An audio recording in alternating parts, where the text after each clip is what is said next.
All right, so this will be our video for anatomy and physiology. We're going to be going over the respiratory system today.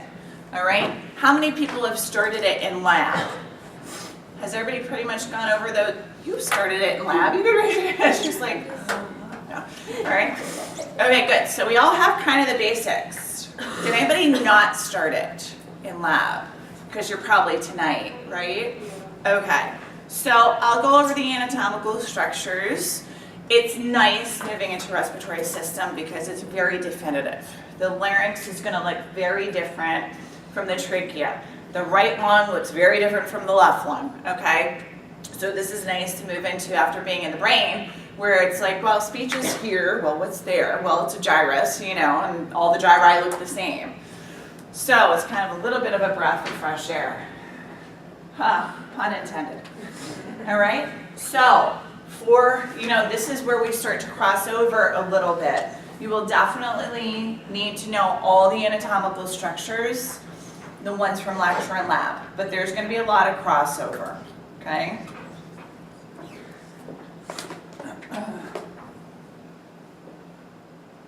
I like to talk to you about some of the generalities of the respiratory system first, okay?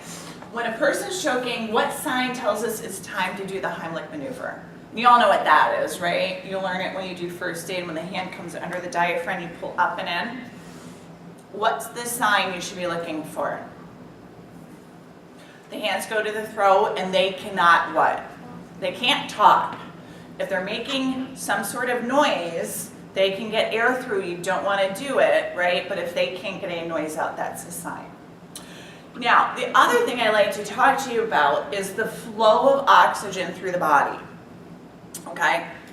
Why do we need oxygen so frequent and readily in our system? What does oxygen do for us? It creates energy. It travels from the lungs into the bloodstream down to the cells, goes into the cells, and in the best case scenario, it combines with glucose, goes into what's called the mitochondria, undergoes a Krebs cycle or the citric acid cycle, which is, I think, what chemistry is teaching now, I think. All right, creates energy. What byproduct or gas is created and released after that energy is, and what are the packets of energy called? ATP. At that point, we create what that needs to be gotten rid of? Carbon dioxide. Okay, carbon dioxide will have to leave the cell, go out of the cell into the tissues, and then be pushed into the, what? How's it going to get back to the lungs? Goes into the blood. There's different forms of it. We're going to talk in a little bit how it's transported. Goes back to the lungs, and we do what? Blow it out. Okay? Are you with me? So oxygen is what creates the energy. Carbon dioxide is what is the waste product of that process. Got it? Get it good? Okay? All right. So what part, I totally missed a question. What part of our body requires a lot of oxygen? The brain. Okay? If we don't breathe after 3 minutes, we will start to have brain damage. It is highly metabolic. It needs a lot of oxygen. It needs a lot of glucose because it is constantly using those two to create its energy. Are you with me? Okay, good. Okay, respiration, really I should have the active breathing or respiration there, right? Because ventilation is when you put somebody on a ventilator, okay?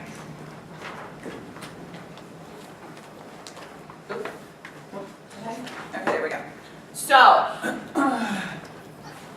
this is the steps that I just explained to you. External respiration is the act of bringing it into and out of the lungs, okay? Internal respiration is when those gases go into the bloodstream, out to the tissues. Cellular respiration is that process of using glucose and oxygen to create ATP and energy. Cellular respiration is a complicated topic and we will go into that when we get into what's called metabolism in the future, okay? But external and internal respiration, we're going to go over those steps during this lecture today. Okay, so if any of that gets confusing, by all means stop me, because we're moving down to that cellular level with those two. Excuse me. Okay, so upper and lower respiratory tracts. So, upper respiratory system, I think this is kind of common sense stuff, and this is stuff that we're going to go over in lab. So, you have just the airway that's going to bring air in, which is the pharynx, but that is broken down into 3 parts that we go over in lab. The part behind the nose, and we have this further in the notes, just listen. Nasopharynx, oropharynx behind the mouth, laryngopharynx behind the larynx, okay? The pharynx is that common tube through which food, water, and air will pass. As they get down to the larynx, if it's air, it'll move into the lungs. If it's food and water, it'll move down the esophagus to the stomach, okay? So everybody have a clear picture of that in their heads, okay? We have sinuses. There's actually 4 pairs. We talk about in lecture the paranasal, which means the ones that are right around the nose, which is frontal and also maxillary. You're going to go over those in lab. So these 2 here. Those are little mucous membrane covered openings that help to warm and humidify the air that comes in, okay? Now, did you know that your nasal hairs are cilia? They are considered cilia. Does anybody live in the city or visited the city? Okay. What happens when you go, I don't know about New York City, so I've only been on the subway once there, but I lived in London for a summer, and every time we got off the tube or the subway, I would blow my nose. And guess what the color was? It was black. Because all those nasal hairs had caught, and it's so gross, right? Don't actually picture me doing that. But all those nasal hairs had caught all of that dirt and debris from being on the trains. That's part of their jobs. And it's so gross, right? Okay, so that is part of why they are there. We know about the auditory tube. And the inside of that is right there that helps to drain the middle ear. It'll drain into the back of your throat. So part of the substances and serous fluids that build up in that middle ear, when we open that tube, it'll drain down to the back of our throat. And you can open that. Who's gone on the airplane? Okay, what happens when you fly? You get up there and your ears get blocked. What do? You yawn. Well, you're opening that tube. That tube that opens to the back of the throat, and it equalizes the pressure, which makes your ears unplug. That's why that happens. Cool. Anyway, try to explain that to my kids. They're like, yeah, whatever. Okay, so lower respiratory system is going to be from larynx down. Some people consider that the part of the upper, I think, but we're going to consider lower being larynx down. The common or layman's term for the larynx is your voice box, where we produce sound. We're going to move down to the trachea, the primary, secondary, tertiary bronchi. Those bronchi, we're going to go over all these steps. I'm just giving you an overview. Those tertiary bronchi then lead to bronchioles. Bronchioles lead to the alveoli. What should we be doing from trachea down to alveoli? Should we be creating a thicker or a thinner membrane? It thins out because the whole purpose of the alveoli is to transfer gases. So when we get down to the alveoli, which are those grape-like clusters of air pockets in our lungs, we have how many layers of cells? 1. Surrounding them is a whole bunch of, I always equate it to like a fishnet stocking, capillaries. We inhale, we bring air down through those passages to that thin membrane. Oxygen can hop right over into the bloodstream. Carbon dioxide can hop right over into the lungs, and we breathe it out. Okay, so we want that thin membrane at the end. We have a thick, I shouldn't say membrane, a thin layer of cells. The trachea is nice and thick though, right? Because it has a C-shaped what? Holding it open. Cartilage, right? Why do we want that held open?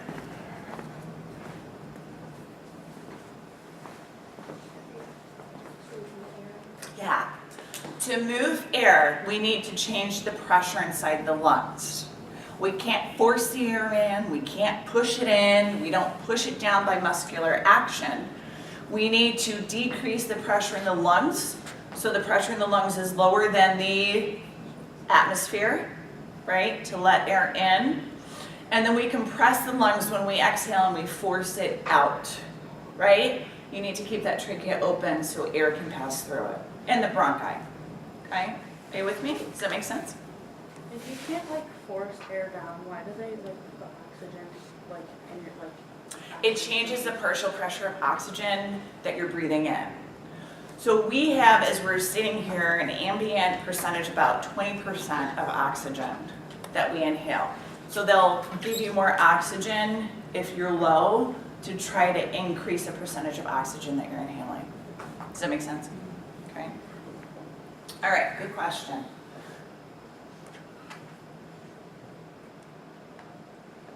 So larynx is the voice box, and it has several cartilages that hold it open, and it has the vocal cords to create our vocal sound, okay? It also keeps food from the lungs by what cartilage? The epiglottis, right?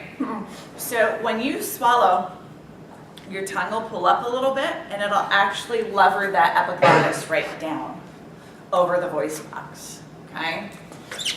Vocal cords, you have true, which create the tone of our voice. And then just above that we have false, which just sort of act as a lever for some of the cartilages in there. It doesn't contribute to your voice. And if you go and actually look at a video, if we have time at the end, remind me, of somebody's vocal cords, it's amazing because they move really quickly when they're creating sound, okay? So vocal cords, we have the true, tone of the voice, okay, good. Any questions so far? No? Okay. Okay, trachea is the windpipe, we know this, okay? Comes down, splits off to the bronchi. Those C-shaped rings are what type of cartilage? What type of cartilage are those C-shaped rings? Is it elastic? Is it fibrocartilage, or is it hyaline cartilage? It's hyaline cartilage, right? Fibrocartilage is found in discs. Elastic cartilage is found in the ear and epiglottis. And the rest of the cartilage in the body is hyaline, including these C-shaped rings. There's also a little muscle in the back. So it's not a complete ring in the trachea of cartilage. It's a C-shaped ring. The opening of the C is in the back, and there's a little muscle back there. And that little muscle can help to narrow the airway if we need to cough or expel air out. Okay, it's called the trachealis muscle. Is that up there? Don't worry about it. Okay, so, all right. Now, what is the epithelium in the trachea? Very nice. Pseudostratified, ciliated, columnar, epithelium. Thank you. So we have nice, tall, thick cells. And interspersed in there we have mucus glands, right? And those are called, begins with a G, goblet cells. Those produce mucus to create a thin film to help trap particles. Keep in mind, how thick is the surface of alveoli again? 1 cell thick. If you get particulate matter that bumps into the alveoli a lot, do you think that would be good for those single cells? No, absolutely not. So we have cilia, which pushes substances back up, and we have mucus to help trap any substances that might be inhaled to try to keep it clear. We're constantly pushing that stuff back up. Did you realize that? Here, gross fact number 432 from Dr. DeShavo. Okay? We push that stuff back up. Do you spit it out? Some people do. But what do? You swallow it, right? It comes right up over the larynx and into your esophagus, and you swallow it, and you digest it. It's just part of who we are, okay? All right?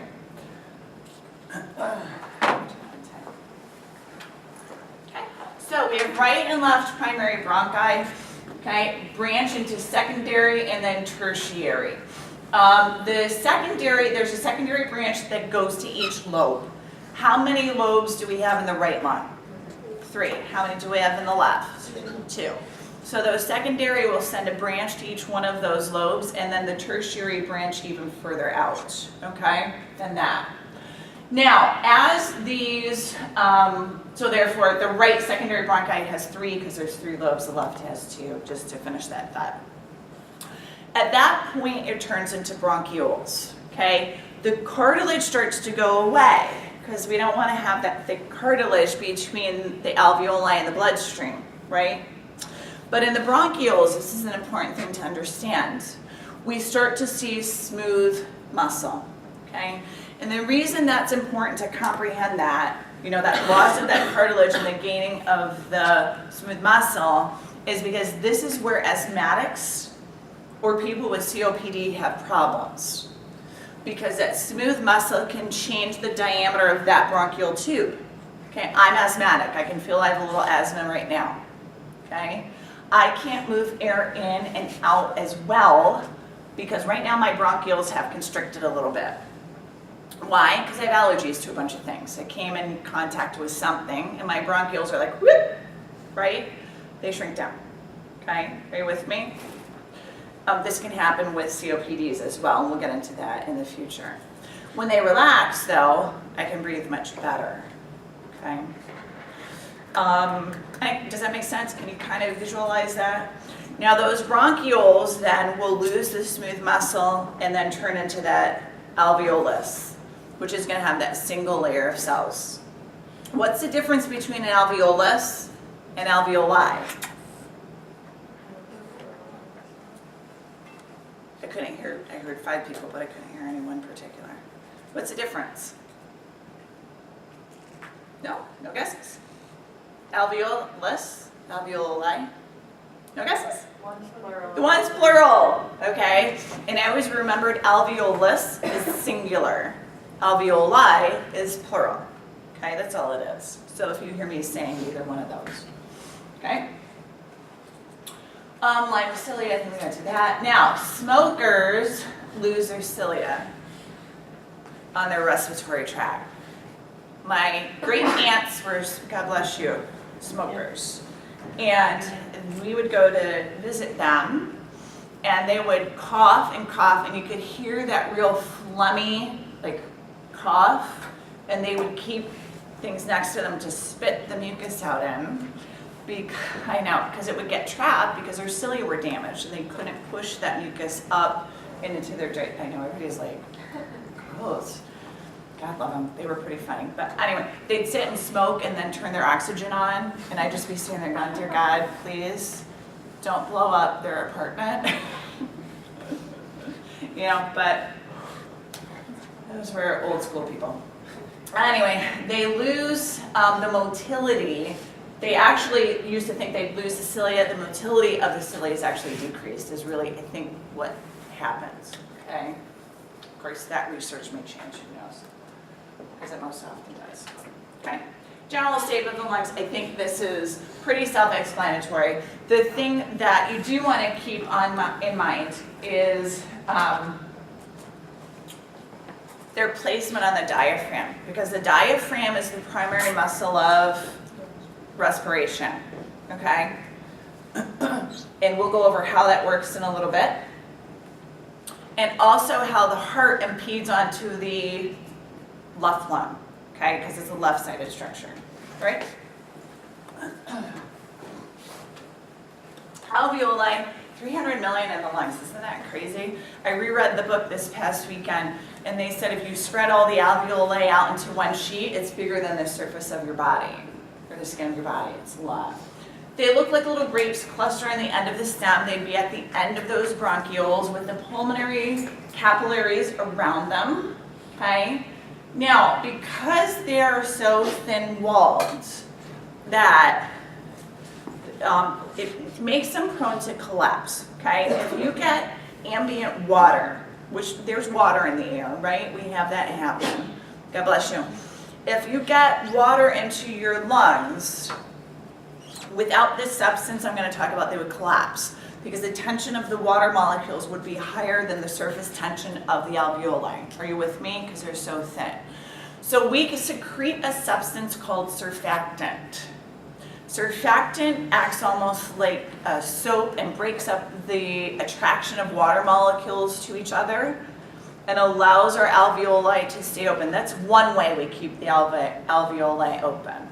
Another way we keep it open is just by keeping some air in there, which we'll get into in a little bit, okay? So surfactant, a substance that's produced in the alveoli that helps to keep them open, okay? Now, some infants, if they're born, I think it's about 2 months early, don't have surfactant. They have to be, anybody work in neonatal? They have to be given surfactant until their body is mature enough to produce it. Otherwise, their little airways would, or alveoli would collapse, okay? All right, does that make sense? Any questions about that? No? Awesome, awesome. Now, if you could imagine, okay, can you imagine that little sack of cells? Hold on a second. Well, I don't think I have a picture of them. Okay, if you could just sort of picture in your head the little sack, that would be an alveolus, okay? There's different cells that we will find in there. The squamous cells that line it are alveolar 1 cells. Okay, and you'll just see that the majority of the cells that line it. Interspersed in them, and I won't show you a picture, I'll ask you these concepts, but less frequent and interspersed amongst those alveolar 1 cells are alveolar 2 cells. They produce your surfactant. Okay, are you with me? Now, the last cell is an alveolar macrophage. That's self-explanatory. Who could tell me what that would do? It would engulf foreign substances, should they get there, and or the cells that are broken down by the lung tissue. Right, because we need to regenerate those cells. If we have some of those cells die in the lungs, those macrophages will eat them up. Okay? So 3 types of cells: the plain old lining cells, the cells that secrete surfactant, and the alveolar macrophages. Yes? Are we good? Am I going too fast? No? Everybody's just ready for Thanksgiving, aren't they? I hear ya, me too. Okay, so pulmonary capillaries are going to be around those. See, it's like a little fishnet stocking, right? Around that alveolus there. Okay. So we understand the breathing. That's pretty self-explanatory. You breathe in, you breathe out, right? We're going to go over next week where are we going to be bringing blood from to get the oxygen from the lungs? This is a very intricate dance between these 2 organs. The heart, right? The heart will pump fresh oxygenated blood to the body. We use it up. We pump it back to the heart. The heart pumps it to the lungs to get oxygen. And then it's pumped back to the heart to be pumped to the body. Can you take a second and comprehend that? Because those 2 circuits, guys, who's in nursing? Bam, there's the majority of the problems right there, right? Heart and lungs, you're gonna have a lot of it. Even if they have another disease process, they can start to have heart problems, right? Okay, so it's a good circuit to understand. Do you understand those 2 steps? Okay, good. All right, so blood comes from the heart to the lungs to the pulmonary artery. We're going to go through all those steps next week. Okay, that whole circuit we'll go through. But understand that the pulmonary capillaries are around the alveoli. Now, why would we want capillaries? Do we know how thick capillaries are? 1 cell. So we have those two membranes right next to each other. They couldn't be any thinner, right? Okay, to transport oxygen and carbon dioxide across. Okay? Does that make sense? Now, well, we'll go into that next time. I don't want to. Okay, here's a picture of the Heimlich maneuver. Okay, you come up and under that diaphragm, hopefully to push something out if it were to get blocked. All right? Are we good on those anatomical structures? Can you somewhat picture them in your head? Yes? Okay. So the actual process of breathing is going to be a change of those pressures.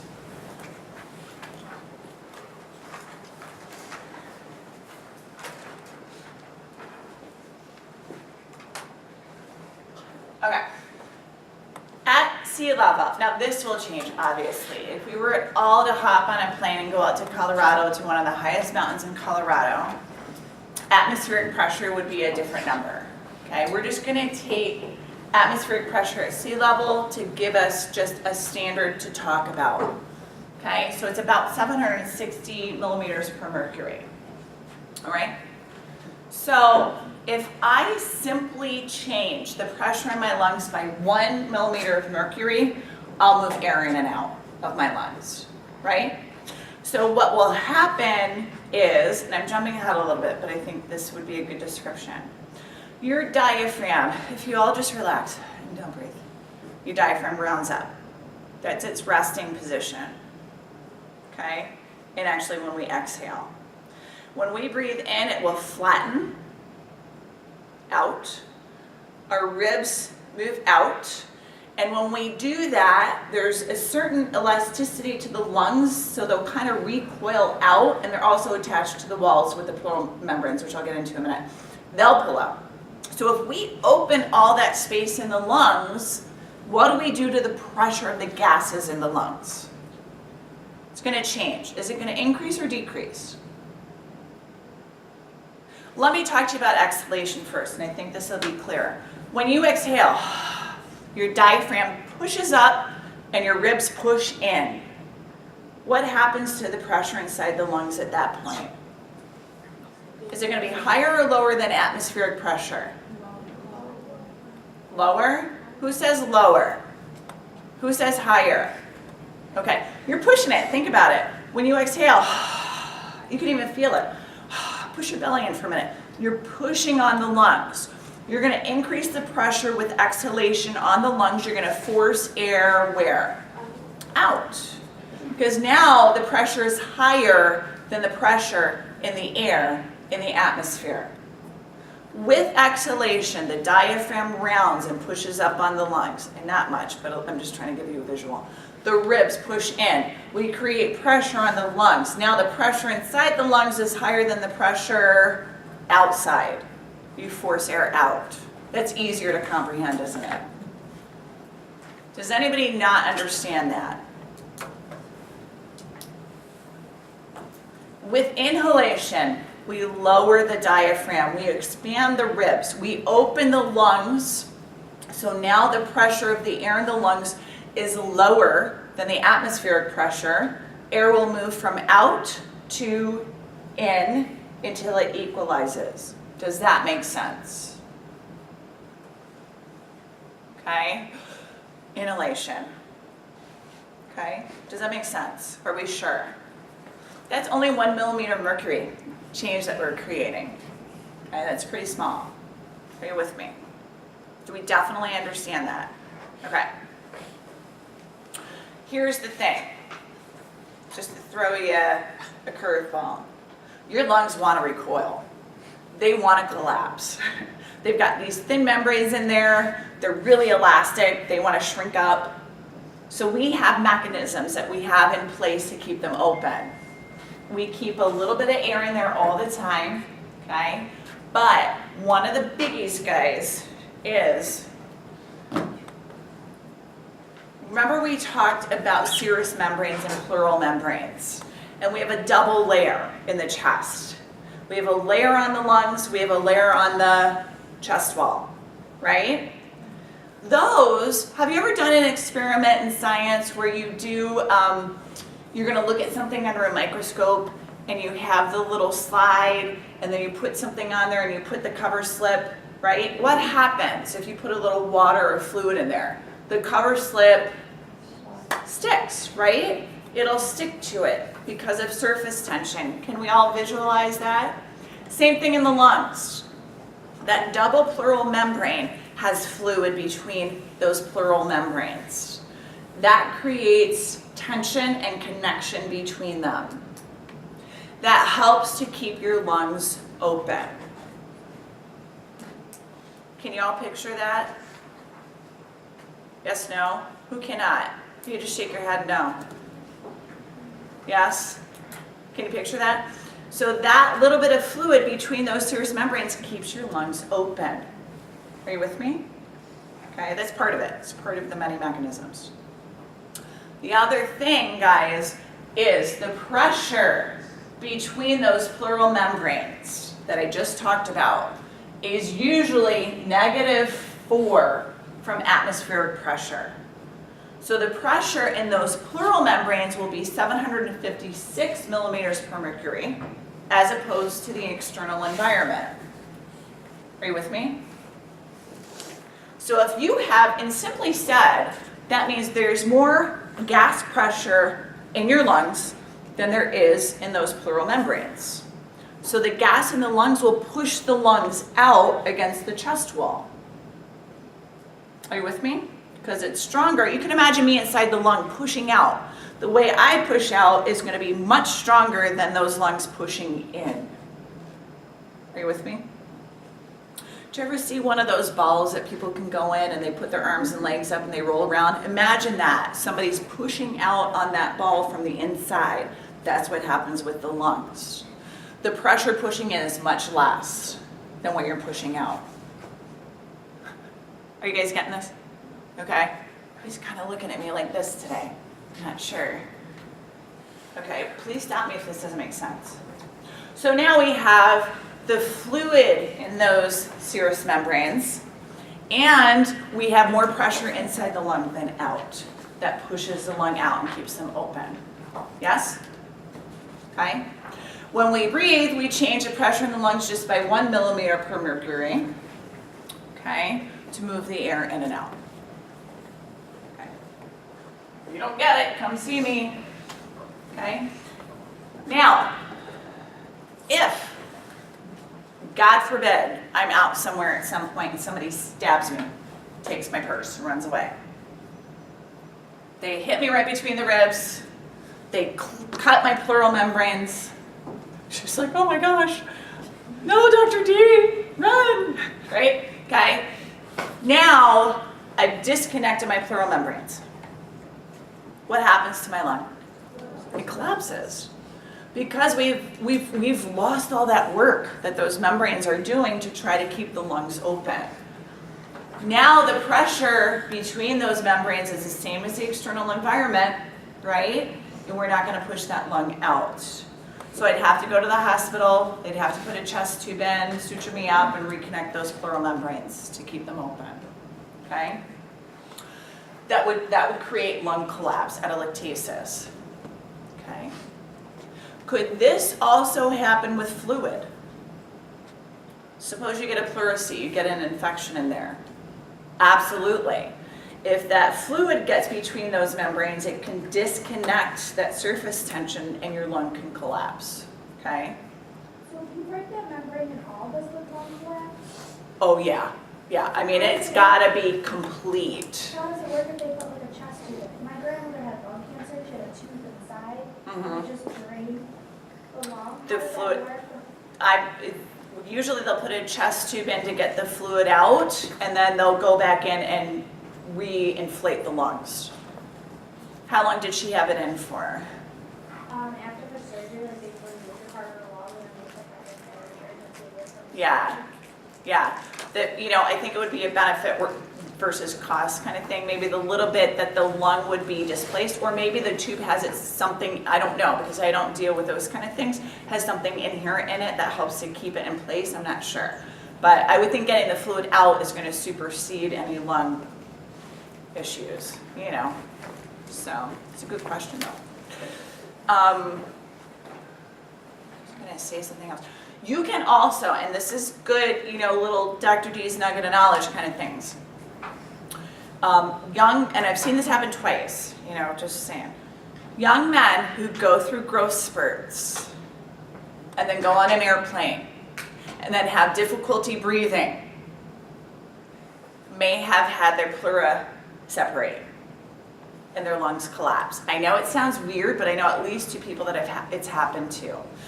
And what's wrong is that their pleural membranes just haven't matured enough to fill that cavity adequately because they've grown so quickly, and their lung collapses. The pleural membranes separate.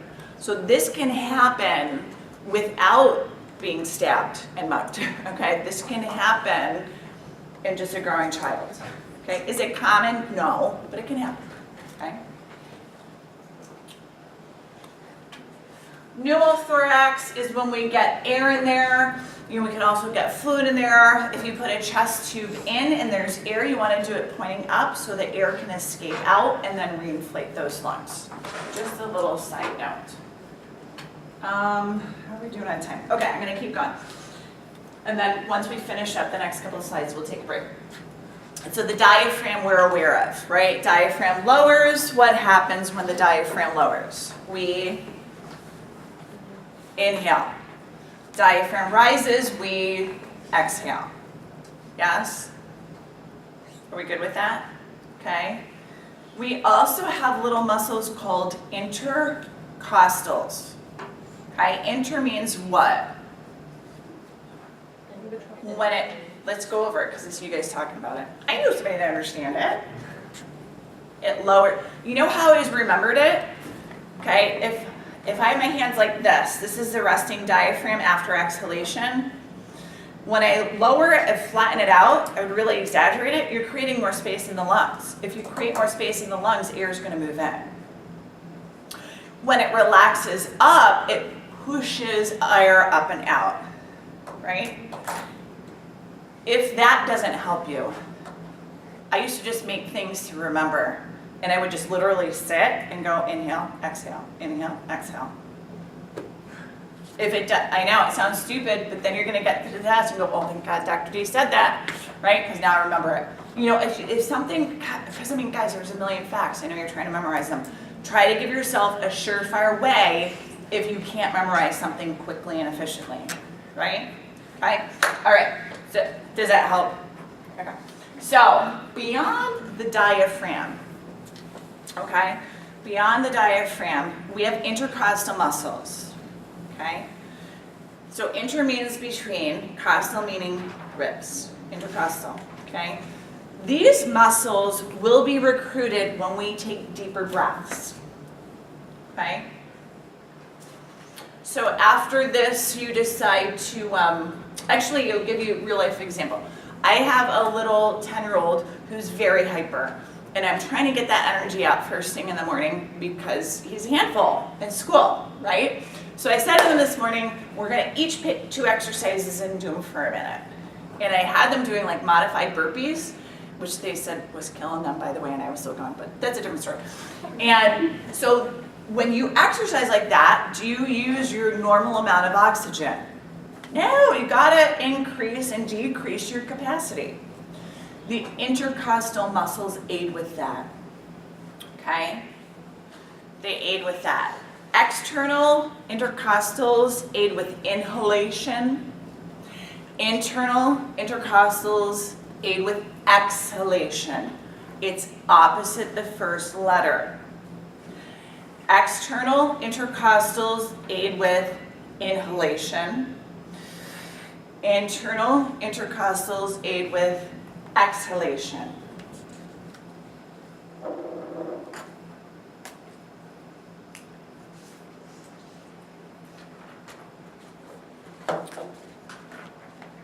Everybody get that? They're called external intercostals because they're the furthest ones out. Internal will be inside of them, and there's actually an innermost we don't get into, okay? And what they do is, external intercostals go like this, okay, the fibers of them, and it's almost like they come down, grab onto the bottom rib, and when they contract, they'll lift it up and out. And if you're lifting the ribs up and out, you're doing what to the volume of the lungs? You're increasing that volume of the lungs again, right? If you increase the volume of the lungs, you decrease the pressure, air moves in, right? Yes, no? And I would literally imagine them like this, like I had my hands in my pockets, pulling up and out. Well, guess what internals do? Complete opposite. They run like this. And they pull the top rib, there's one step between each pair of rib, down and in. And if we pull those ribs down and in, we exhale. So when you go for a run and you feel your chest expanding and, what's the opposite of expanding? Impanding? Expanding and decreasing in size, right? It's those intercostal muscles that aid it. Are you with me? Yes, no? Okay, good. Oh, and Becky, here's everything I just said. I always do this. I thought I'd skim through and memorize what we had in order. Okay, the diaphragm, we talked about that, 1 millimeter mercury diaphragm going, raising on exhalation. External intercostals aid with inhalation, though. It sounds like it's saying exhalation, okay? That's external intercostals will aid with inhalation. Expiration is passive. So once you inhale, you actually just relax and things will push out, okay?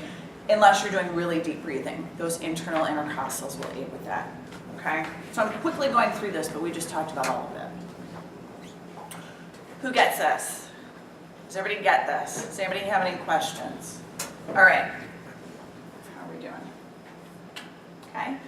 So we talked about this too, the actual condition. So premature baby is usually about 2 months too early. Could you imagine having a little baby? My cousin had a baby. I forget how early she was. I mean, it was like 20 years ago.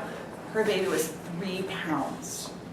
You cannot imagine how little a 3-pound baby is until you hold them. It's insane. She obviously needed to have surfactant, so they have to stay in the hospital and be administered that so their lungs don't collapse, among other things, when they're born so early. Okay, so it's called infant respiratory distress syndrome. Respiratory volumes. Now, you're going to go over this and, oh good, there's only a couple, oh, seriously? There's only a couple slides left, so let's push through and then we'll take a 2-minute break. Okay. So why would we want to talk about respiratory volumes?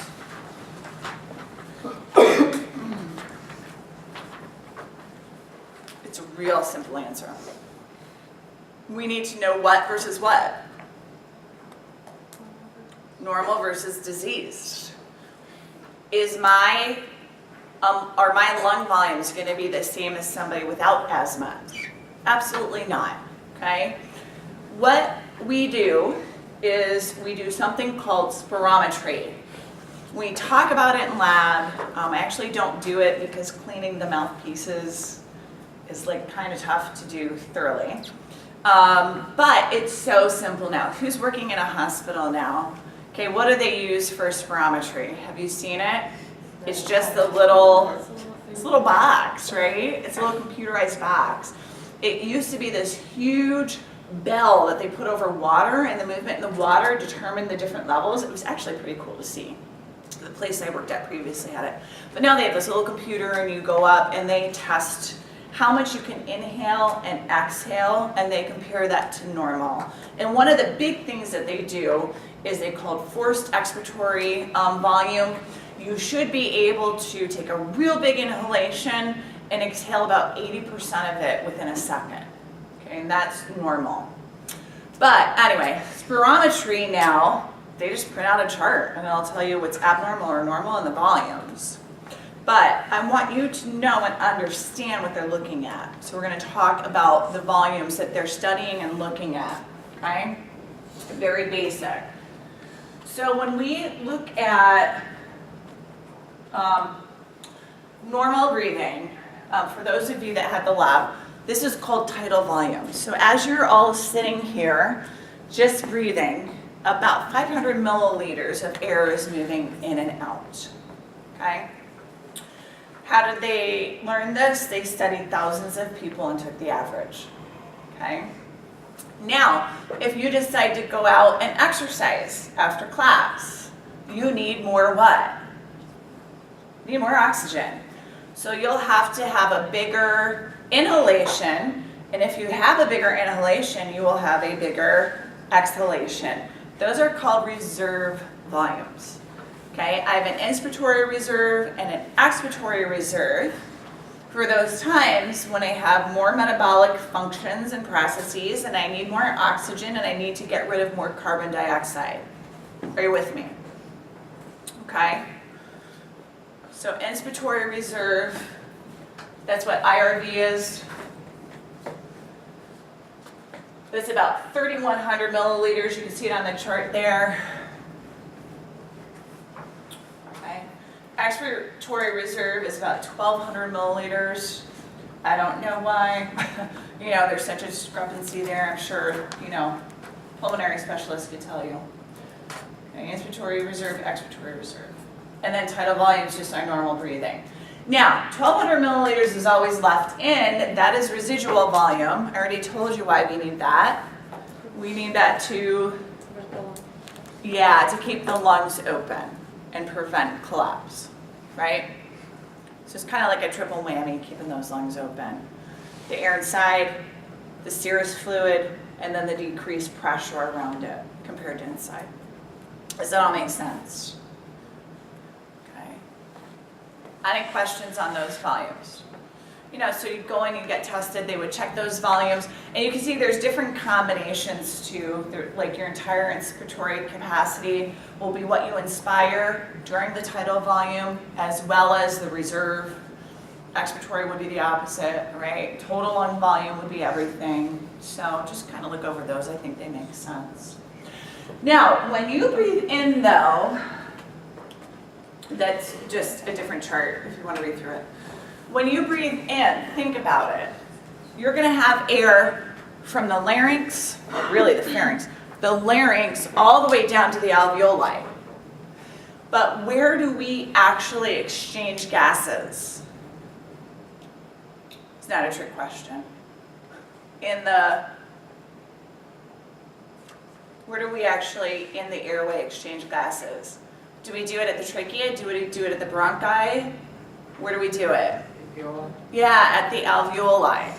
And there's actually some bronchioles which are called respiratory bronchioles, which just start to cross and have some transfer of oxygen and carbon dioxide. All right?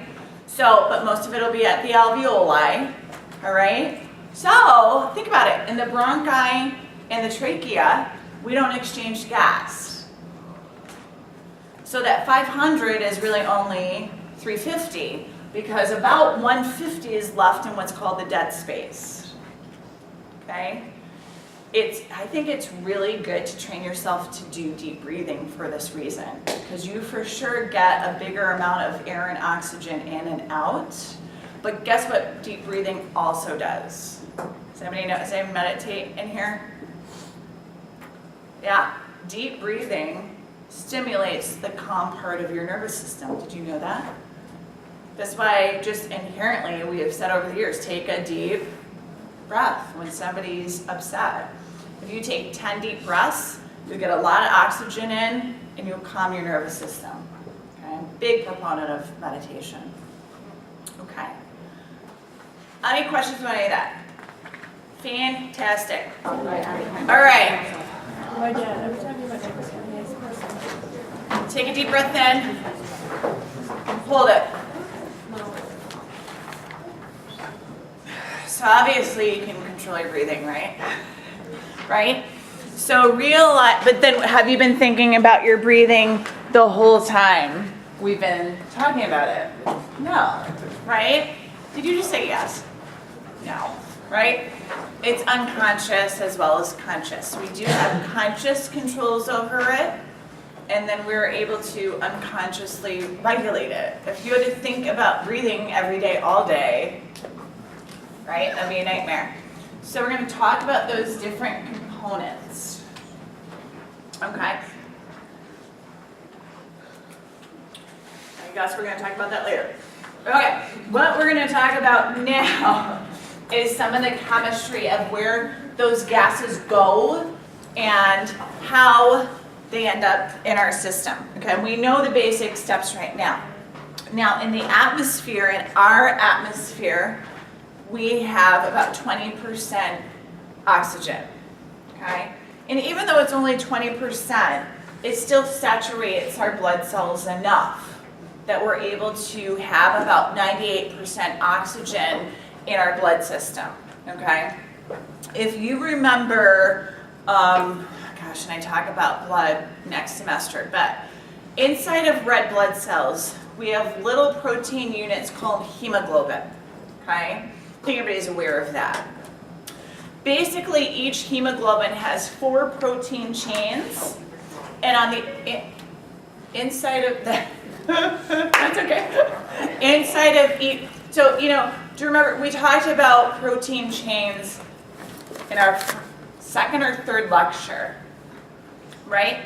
And hemoglobin is basically a long bent protein chain, and there's 4 of them, right?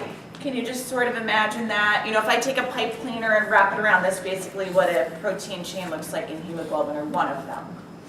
At the center of each hemoglobin is a what? That actually carries the oxygen.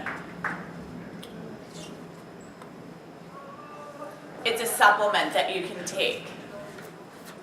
If you're anemic, you take it. Iron, okay? That's what carries the oxygen. That's why if you don't have enough iron, you don't have that little unit inside those chains to carry the oxygen. Are you with me? Okay? So we carry most of our oxygen on that iron. Can you picture that? Okay? So if we don't have enough blood cells, if we don't have enough iron, if we have deformed hemoglobin, we become anemic. There's different forms we'll talk about. Okay? Now, carbon dioxide is carried different ways. So while you still have that picture in your head, one of the ways, and not the most important way, is those protein chains. You can actually grab some of the carbon dioxide to send back to the lungs on those protein chains. Why would we want to put it on the protein chain and not on the empty oxygen? Because then there might be a little competition. Are you with me? Okay, so oxygen travels on the iron, carbon dioxide in small amounts can travel on those protein chains. Are you with me? All right? Because unfortunately we can't just put it in the blood and transport it. We actually have to carry it there. Okay? So, partial pressure of oxygen. Now, I don't get a ton into these laws that they talk about, but I want you to understand the concepts. Within air itself, partial pressure just means the pressure of one specific gas in there, or substance, or element, I should say, okay, or molecule. So the partial pressure of oxygen in the air will be higher in the alveoli when we breathe it in. The partial pressure of carbon dioxide will be higher in the blood at that point. They'll exchange, so carbon dioxide can be blown out and oxygen can go into the tissues. So wherever those gases are at a higher pressure, they'll be pushed into the opposite direction. I think that's the easiest way to remember it. Are you with me with that? Don't let it blow your mind, okay? Those gases will go simply from high to low pressure, okay? Now, it's passive. We couldn't make this active, right? If we make it active, we use energy. We breathe 12 to 18 minutes, or 12 to 18 times a minute. If we use energy in that process, that'd be exhausting. Okay, so these gases move passively across those membranes, all right?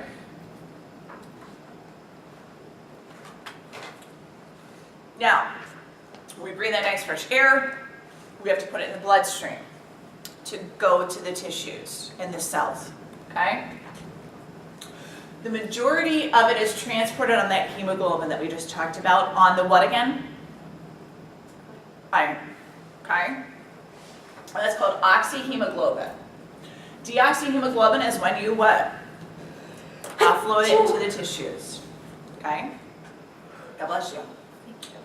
So usually we have, when it leaves the lungs, all 4 of those ions will have oxygen on it. The neat thing that our body does is it provides enough oxygen that even after those red blood cells offload the oxygen to the tissues, when they come back to the heart, they still have 75% of the oxygen left on them. Are you with me?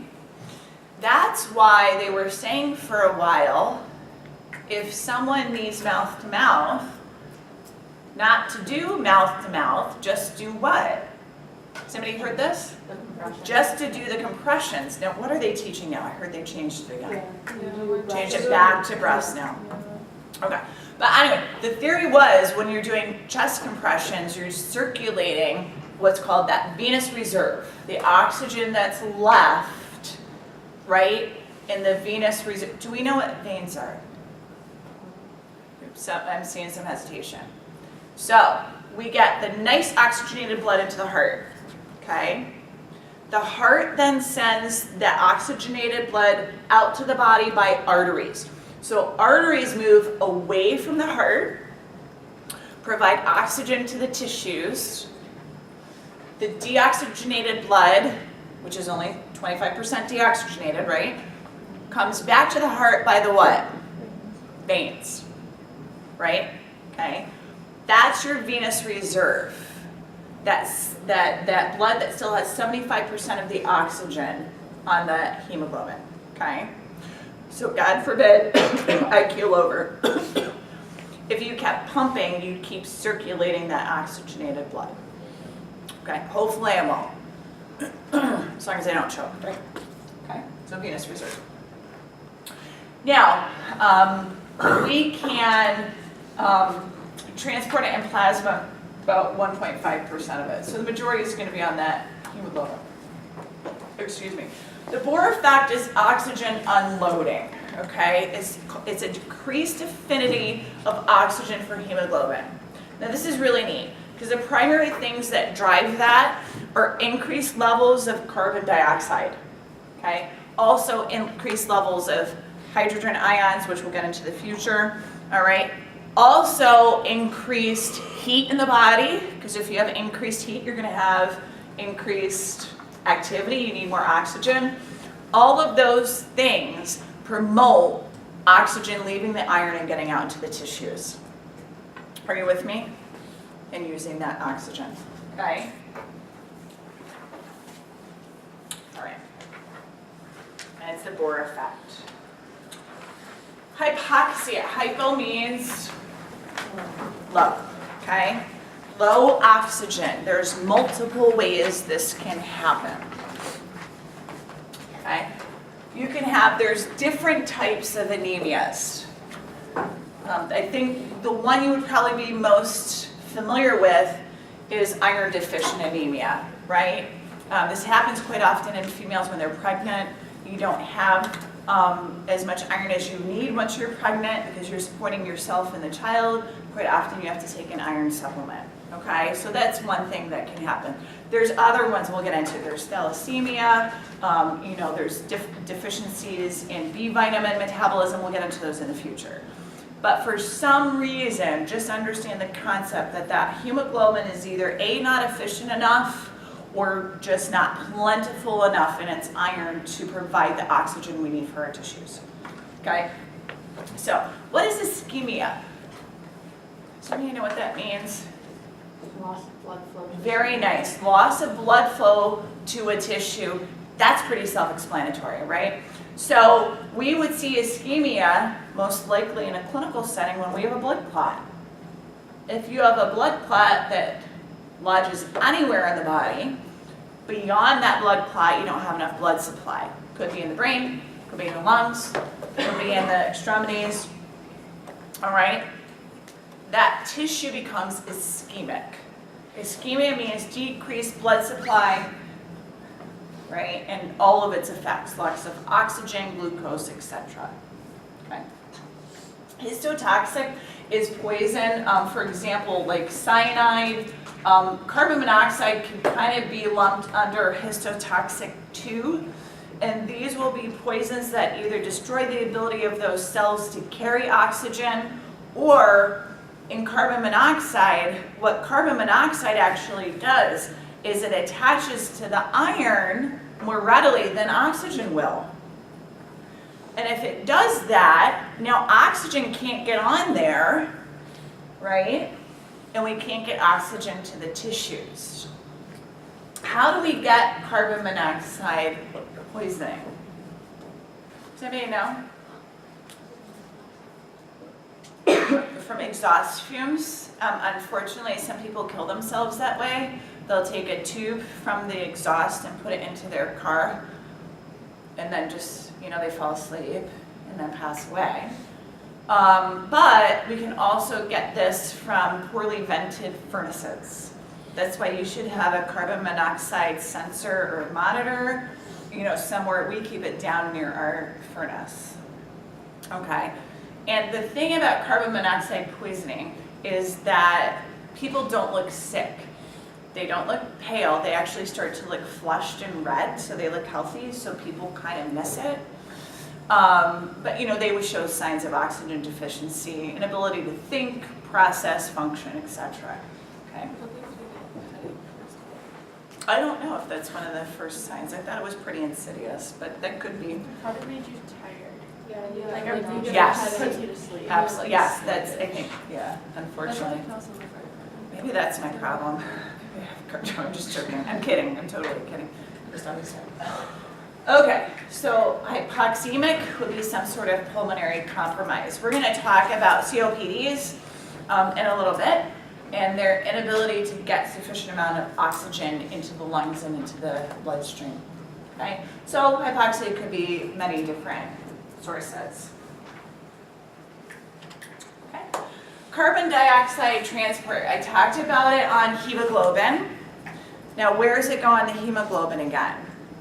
Goes on to the, no, talking about carbon dioxide. Did I say monoxide? I'm sorry, carbon dioxide. Does it go onto the iron? Goes onto the protein chains around the iron. Okay, so it doesn't compete with oxygen. Now, a lot of it is turned into bicarbonate ion. Okay. This should look familiar from your second week of class. This is one of the buffer systems in our bloodstream. Do you remember this? Does this ring a bell? Okay. And I think we did this part of the equation thus far, where you have carbonic acid, which is H2CO3. If you dissociate a hydrogen ion from it, you get bicarbonate. Okay? Well, look at this. Looky, looky. Okay? CO2 plus H2O can turn into carbonic acid. Okay? And then be shifted over into bicarb. Okay? So we'll transport or transform that into a bicarbonate ion, because here's the other thing that's very important for you guys to understand. Carbon dioxide is acidic. Okay? Carbon dioxide is acidic in our body. And our body will actually use our respiratory system to regulate our pH. Who knows somebody who's severely diabetic? Does anybody know any type 1 diabetics, right? Have you ever seen them go into ketoacidosis? Right, what do? Yeah, they start to hyperventilate because their body is trying to get rid of CO2, which is what again? Acidic. Okay? All right. There's a method to my madness, believe it or not. Okay, so CO2 is acidic. All right? So we don't want high levels of CO2 in our system. We'll become too acidic. We won't maintain that normal pH, right? Okay? We transform it so we can transport it as bicarb, which is much less acidic and substance, okay? I know we have hydrogen, but the bicarb will definitely buffer compared to the CO2, okay? So metabolic acidosis, we're gonna get into different acidosis and alkalosis next semester, but CO2 high levels will cause respiratory acidosis. Metabolic acidosis can be seen with diabetics, but also with kidney failure. Okay, just to give you, because some people in clinical probably have already gone over that in clinicals, right? Like clinical people. Have you done metabolic and respiratory acidosis, alkalosis? No? Not yet? No? No here, but no people that are actually in, not yet? I'm surprised. Okay, well, now you know the basics, all right? All right, so does that make sense? So then when it gets back to the lungs, it'll transfer back into carbon dioxide and be offloaded into the alveoli, okay, then expired. Does that make sense? You guys are like, get me to the turkey. Okay, so there's neural and chemical controls of respiration. Neural means what? Who's controlling it if it's neural? The brain. Okay, we're going to talk about the specific locations. What about chemical? What does that mean?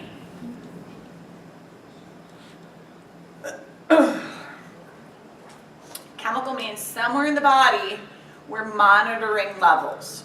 Okay? Now, the primary driver, guys, of this is levels of carbon dioxide. If levels of carbon dioxide get too high, we will increase our respiratory rate to bring in more oxygen and expel more carbon dioxide.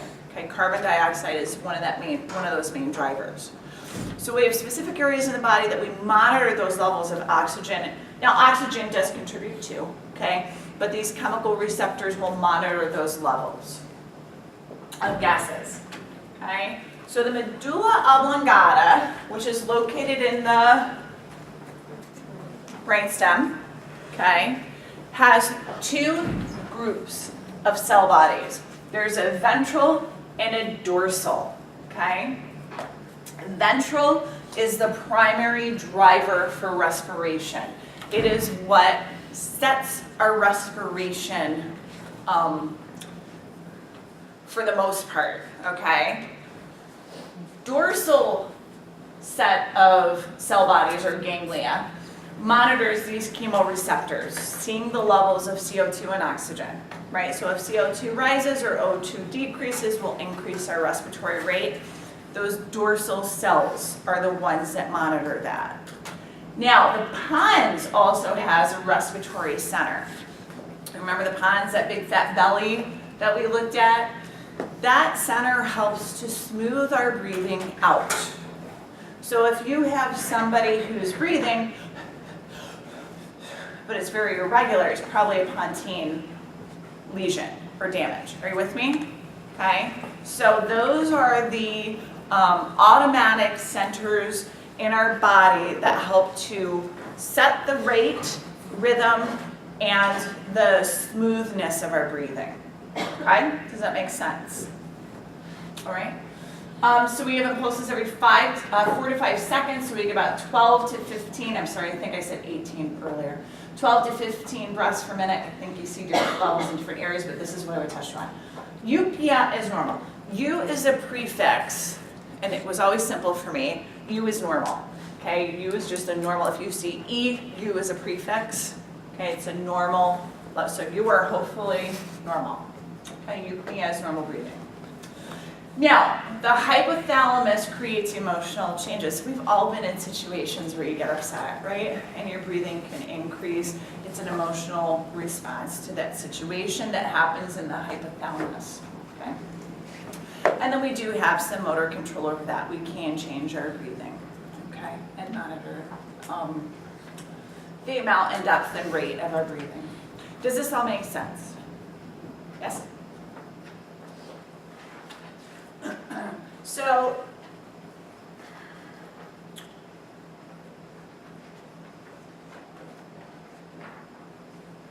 we have, this is a little hard to see, but when you go home, you can look at this a little closer.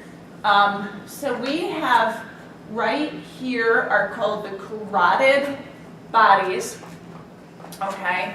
And then in the arch of the aorta at the top of it, we have the aortic bodies. And those are where we have those chemical receptors I was speaking about that help to monitor the levels of oxygen primarily that we have in that blood, okay?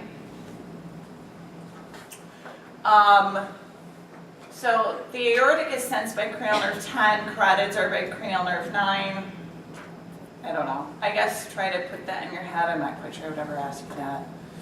Exhaling more often will decrease the level of acidity in the body. We already know that, right? Okay.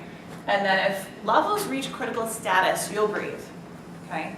The great example the book gives, and my kids tried this once and they never tried it again. I really want this. You're not going to get it for me. I'm gonna hold my breath. But I'm like, go for it. Tell me when you're done. Because eventually they're going to breathe. You can't not breathe yourself to death.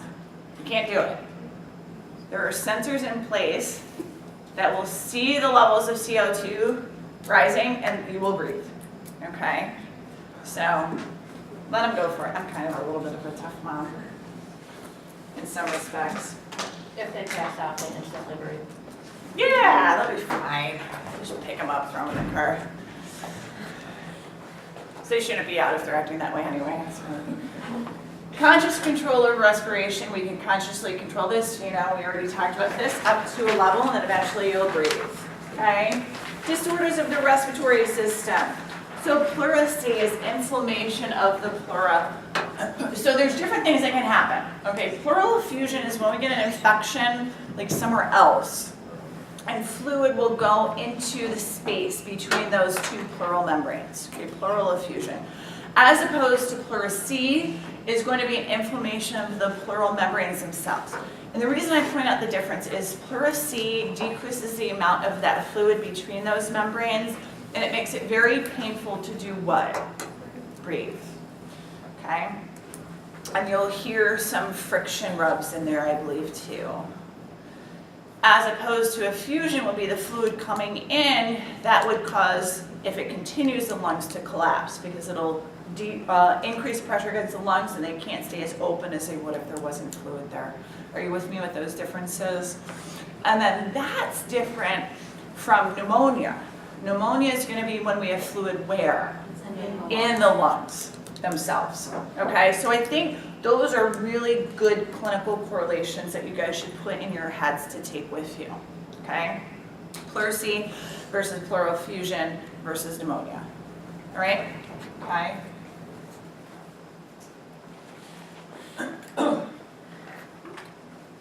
Asthma is the constriction of those bronchioles, as we spoke about. Usually there's some sort of trigger. I have awful allergies to animals. I have awful allergies to mold. Then guess what? There's mold everywhere. Typical hay fever. So my asthma is triggered by those things. Some studies have shown they don't really know why. Why other people have allergies and they don't have asthma is not strongly understood yet. So anyway, maybe autoimmune, but it increases that inflammation and it increases constrictions of those bronchioles. Now, emphysema, this whole pink puffer thing versus blue bloater, you may hear older nurses use it. I don't think you really hear this anymore. They used to think people with emphysema worked so hard at breathing that they looked pink. Okay, it's not true. Quite often they could be, but they're probably cyanotic. They're probably bluish in tone because they don't have a good exchange of oxygen. Okay, so I don't know. I put it up there. You may hear it. But anyway, so if you can imagine those alveoli like little packets of grapes, what happens in emphysema is the walls get destroyed. And this could be a byproduct of smoking, but this could also be a byproduct of working in coal mines, being around asbestos. There could be some sort of substance that they inhaled beyond smoking that damaged those. Now, what happens is the alveoli walls get destroyed. So you don't have as many small packages in there. And if you destroy those walls, I know it seems counterintuitive, but listen, you lose surface area. Even though it seems like there should be big pockets that the air can come in, you've lost surface area. If you don't have as much surface area, you can't exchange as much gas. That's the problem. The other thing, I do have this, the other thing that happens with people with emphysema is the bronchioles collapse when they try to exhale. So air gets trapped in there. When I worked with cadavers, we actually had a few patients that I think had emphysema. It didn't say on their certificate, but you can feel like lung tissue is spongy, it's recoily when you touch it in a cadaver. Theirs was like bubble wrap, but like softer than that. You could feel and like almost hear those big open spaces of air that was trapped in there. So if the air gets trapped in there, it can't get out. If it can't get out, good air can't get in, right? And they can't get the exchange, okay? Smoking and exposure to air pollutants, okay? Bronchitis is inflammation of the bronchi. I think probably everybody's had bronchitis in here, right? At some point. So you can get an acute and a chronic bronchitis. And it's going to be inflammation or the release of excess mucus in those bronchi. And if you can't get it up, guess where it goes?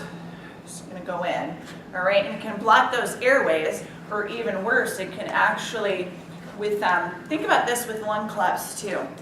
If you block off air going into an alveoli, you don't keep a reserve of air in there, they can also collapse, right?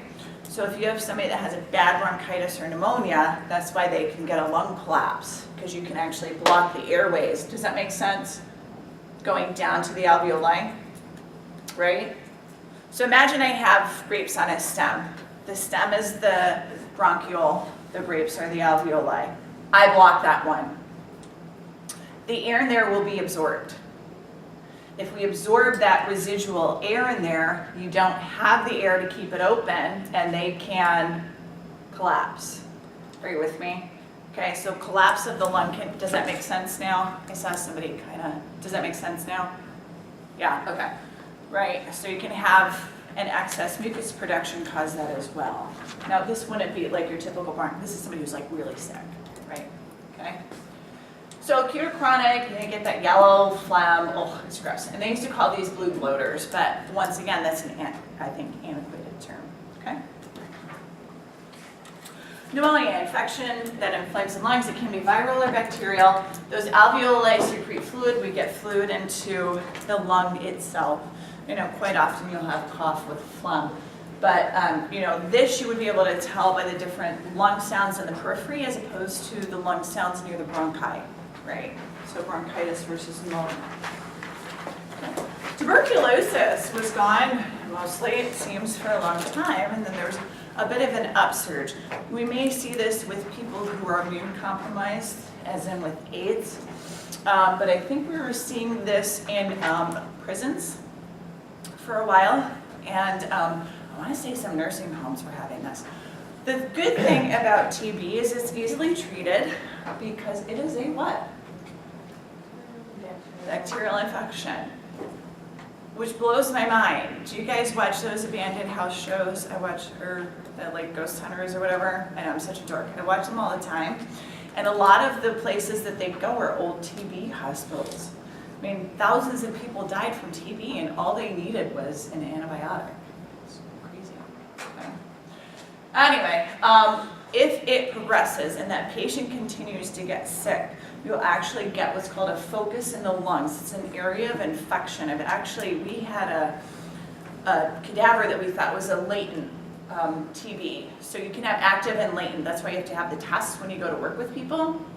And they had this little focus in the lung, and it felt like chalk in their lungs. It was gross. So that lung tissue actually will get infected. That infection walls itself off in this hard substance, and you get this little what's called focus in the lungs. Okay. coughing, fever, you know, you get all this. Diagnosed by x-ray, skin test, and the little test that they do on the back of your hand, okay? Treated with antibiotics. I'm trying to hurry up a little bit because I want to finish this up. How many more slides do we have? Beautiful. Okay, question? Oh, that's made a question. So botulism, I don't think we see a lot of this at this point, thank God. You see it in horses? Really? Why? How is it transmitted through horses? Well, just like the little dogs. Oh. They don't get sick, they're just the little dogs. Gotcha. Wow, okay. We can get sick from it. If you get this, either in undercooked food, or this is why they say if you get a canned food that looks like the can's exploded out, don't eat it, because it may or may not be this, okay? The problem with this is it blocks transmission of nerve signals to the skeletal muscle, especially the diaphragm. Okay, that would be bad, right? That could lead to paralysis of your diaphragm. And your diaphragm's what again? Primary muscle of respiration. Okay, so we don't want that. Lung cancer, there's different forms that they talk about in your book. I kind of just go through and give you just like a once over of the description, which I think is pretty self-explanatory. But I want to really point out that lung cancer is something, first of all, nobody should ever smoke, right? Because as you can see, most of lung cancers are affiliated with smoking. Are you, no, I thought you were raising your hand, Robert. I'm sorry, okay. Right, so affiliated with smoking. But guys, this can just happen. I had a student, gosh, probably going on 15 years ago, young, mid-30s, never smoked, had kids, emailed me in May that she was sick. They found something on an x-ray. I'm like, oh, you'll be fine, whatever. Was dead by August. I mean, lung cancer happens to people who don't even smoke. And the reason I'm telling you this is if it seems weird, if it seems funny, an x-ray is $100. Go get an x-ray. If you have persistent coughing, if you spit up blood, that's pretty obvious. But something persistent that doesn't seem right with your respiratory system, have it checked, okay? Lung cancer is formidable. Any cancer is formidable. Lung cancer is a little sneaky and formidable, okay? So, just something to, yes, I'm trying to scare you a little bit, okay? But I don't know, if you think in your gut is something is wrong, go get it checked, right? Go get it checked. Can't hurt. So you can, one other thing about lung cancer, because I think the rest of it you can read through on your own, it can come from different areas. You can have it from the bronchi. You can have it from glands in the lungs. You can have it from the cells that are lining the bronchi. Okay, so it can come from different areas, right? It can also metastasize from other locations to the lungs. Congestive heart failure, we'll talk about this when we talk about the heart next week or the week after. I think it's next week. So congestive heart failure is when the heart cannot pump enough blood out of it and get enough blood back into it. Okay, when the heart starts to fail. Keep in mind, and like I said, we'll talk more about this next week when we understand the structure of the heart. The right heart gets the blood back to it. The left heart pumps it out of it.